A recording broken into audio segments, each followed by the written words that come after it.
ọmọ Yorùbá ni mí, ọmọ Yorùbá ni mí, ọmọ Yorùbá ni mí. Ẹ káàárọ̀, ẹ káàsán, ẹ dẹ̀ káalẹ́. Gbogbo rògbòdìyàn tó ń ṣẹlẹ̀ nípa Yorùbá nation, kò sí Yorùbá nation. Gbogbo wa la mọ àwọn alábọ̀dé àti wípé àwọn alábọ̀dé tí a túmọ̀ náà ní ẹyọ kọ̀ọ̀kan lọ́lọ́run máa fojú gbogbo wọn. Àmín. Èmi jẹ́ coordinator, èmi jẹ́ kí n sọ pé coordinator ọ̀kì jẹ́ aṣojú ní ọ̀dà Yorùbá nation nígbà tí ìṣẹ̀lẹ̀ fún dádì wa, bàbá wa, ẹ̀gbọ́n wa, brọ́dà wa, chiefs Dr. Sunday Igboho Oòṣà tó jẹ́ pàwọn ló fẹ́ kó wa dé ilẹ̀ lérí. Ṣùgbọ́n èṣù gbógun ọ̀tá gbógun ìgbà tó ṣì wà ní Nàìjíríà. Tẹ bá rántí táìmù tí àwọn àfáà tó wà ní Ìkirè tí wọ́n fi lọ gbé ọ̀kadà lọ sílé bàbá wa. Ìsìn ọ̀kadà yọkan àbí méjì tí wọ́n wé láwàní tí wọ́n gbọ́kadà lọ́gbà ẹ̀. Ó dà pé mo ti darapọ̀ mọ́ Yorùbá nation before that time lọ́gà tó yẹ kó rí bẹ́ẹ̀. Èmi ni mo jẹ́ aṣojú tó yẹ kó rí bẹ́ẹ̀ ní Libya. Orúkọ mi ni Daramola, Mr. Daramola ni gbogbo èèyàn mọ̀ mí sí. Ṣùgbọ́n àwọn kọ́kọ́ wà tó jẹ́ wípé mo padà wà ń gbọ́ tí tó yẹ kó rí bẹ́ẹ̀ ṣe tí ò lè yẹ kó rí bẹ́ẹ̀. A dá owó ìgbà yẹn a plan fún láti ra odidi mọ́tò bọ́ àwọn owó ta nílẹ̀ kó ká odidi mọ́tò pé ká ra ọ̀kadà.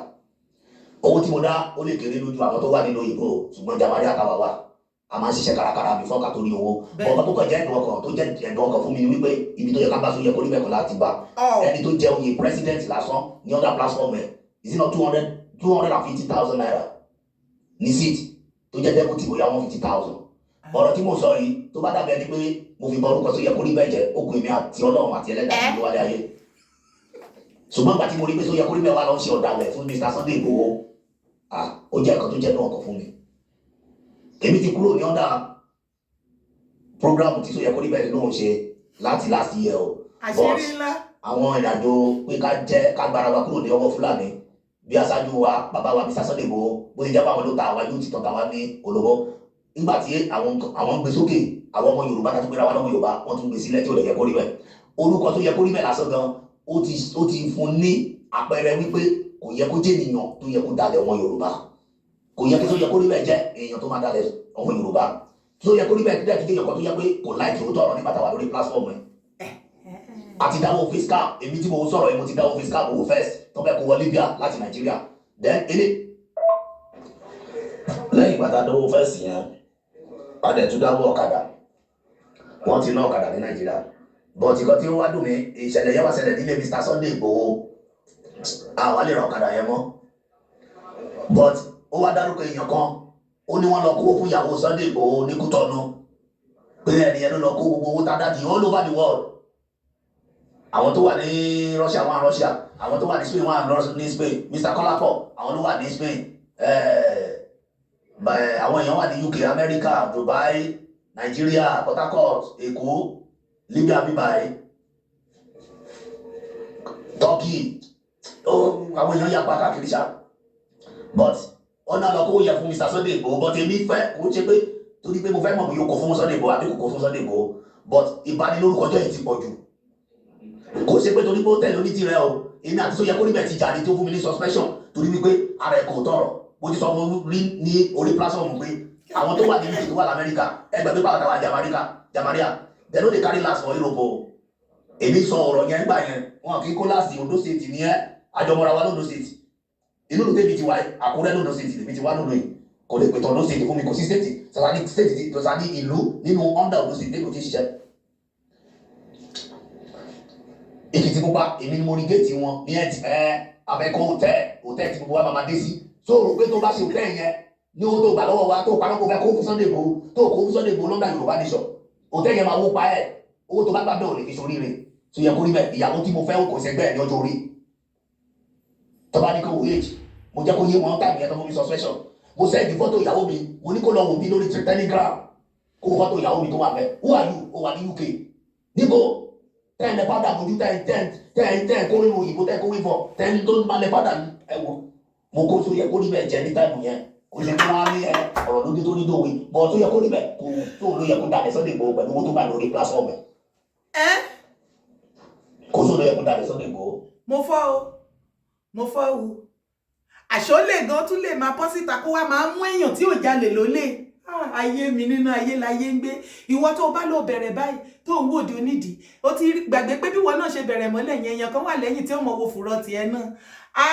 Ẹ gbà wá o gbogbo àgbáyé Agility Moninuola Rahmon títí Agility onípá fún ṣóyẹ kó rí bẹ́ẹ̀ ó ti gbowó Yorùbá Nation lọ́kọ́ hòtẹ́ẹ̀lì kéré o ẹ gbà wá aṣọ ti kówó jẹ olè Agility olè ṣóyẹ kó rí bẹ́ẹ̀ olè wọ́n ló ti gbowó lórí platform lórí Yorùbá Nation fún Ìgbòho fi gbowó ó lọ fi kọ́ hòtẹ́ẹ̀lì bàràwò bá ń sá ọmọ àlè abálájọ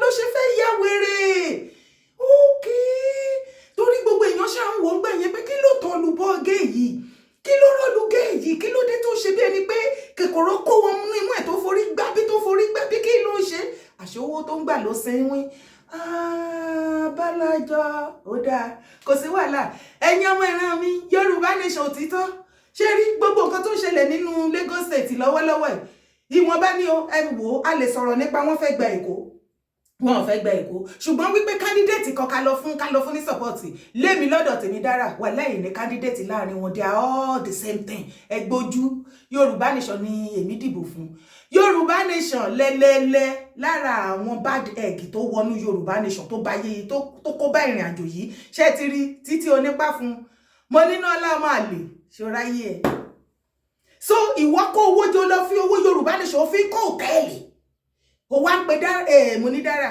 ó bá tẹ̀ pè mí lólè kò sí wàhálà ó wá ń pe òòṣà ní olè ó wá ń pe ìyàwó ẹ̀ lólè ó ń pe bàbá Akíntóyè lólè ó ṣẹ̀ṣẹ̀ bẹ̀rẹ̀ ó bẹ̀rẹ̀ ṣẹ̀ṣẹ̀ wàá fẹ́ là so ó lè ní ẹ́ níwọ ìyẹn kọ́ nìkan ẹni sùúrù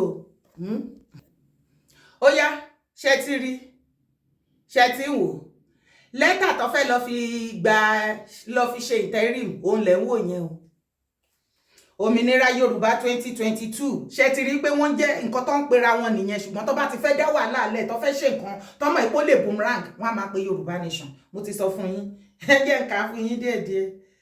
His Excellency Governor Abdulrahman Abdulrasaq, Executive Governor of Kwara State, Governor's Office, Kwara State Government Secretariat, Ilorin, Kwara State. Your Excellency, sir, subject matter concerning the sovereign independence of Yoruba Nation. Ṣé ń gbáyé. Ṣé rí lẹ́tà ilé bẹ́ẹ̀ náà fẹ́ lọ fún Kwara Governor. Bọ́n ṣe sáàfù káàkiri gbogbo lẹ́tà tó fi fẹ́ ṣe interim ni on the ṣé interim ni ẹ fẹ́ ṣe ni àbí okay reclaim and interim together okay urgent notification action now on the November 20, 2022 Declaration of Independence of Yoruba Nation we stand. We the indigenous Yoruba people are here for the reclamation of Yoruba nationhood borders. Wọ́n fẹ́ take over border, barracks, buildings, offices and other states. Wàláyé ẹ ṣẹ̀wọ̀n. Ṣé ti rí? Ṣé ti rí? Information yìí pọ̀ ó yapa gan ni.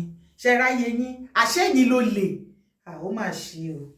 So ìwọ ni ọ̀bọ̀rún lára ẹ̀ látòkè désàlẹ̀ òórùn ògbówó Yorùbá Nation níṣẹ́ tí àwa ṣe tí àmọ́ bí tí ìyáláyà tiẹ̀ wà láruwo Yorùbá Nation tí Ìgbòho jìṣẹ́ jìyà ẹ̀ tó yìí ń jìyà ẹ̀ lọ́wọ́ ìwọ fi make owó ó lọ fi kọ́ hòtẹ́ẹ̀lì ó máa ta hòtẹ́ẹ̀lì yẹn wàá ta last ni Ọlọ́run ọba ń gbà bí kí hòtẹ́ẹ̀lì yẹn kílẹ̀ lanu kó gbé mi ó lè ọ́bì okay ni wọ́n wá bọ́ síta okay ó ti rí ẹ̀yin èèyàn no wonder tí Agility ṣe mú tó ṣe kanra mọ́ Ìgbòho torí pé àwọn èèyàn torí Ìgbòho fún lówó kò owó orúkọ Ìgbòho ìjáwó fún mọ́ torí ẹ̀ ló ṣe fẹ́ parẹ́ ẹ̀kú sọ́dọ̀ mo dúpẹ́ Onítìrí èyí tó ṣe mo dúpẹ́ Onítìrí gbójú ẹ lọ èyí tó ṣe fún Ìgbòho wà láìtàlẹ́ ó máa ṣe lè tójú bẹ́ẹ̀ lọ fún dúpẹ́ Onítìrí ṣe bílé ayé ìlàjọ wà makan lóye kan oyè tó kára wò ó ń bọ̀ wá kára ẹ̀dẹ̀ èkéèyàn tó fẹ́ wá súnmọ́ yín mọ́ báyìí sìn ṣe ráyé yín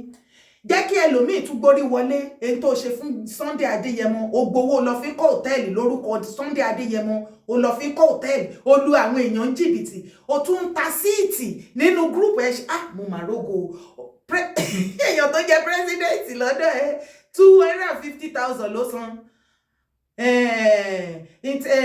Deputy ẹ̀ san 150.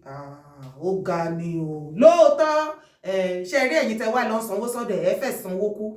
Ẹ má sanwó, ẹ sanwó ẹ fẹ́ kú, ẹ fẹ́ la.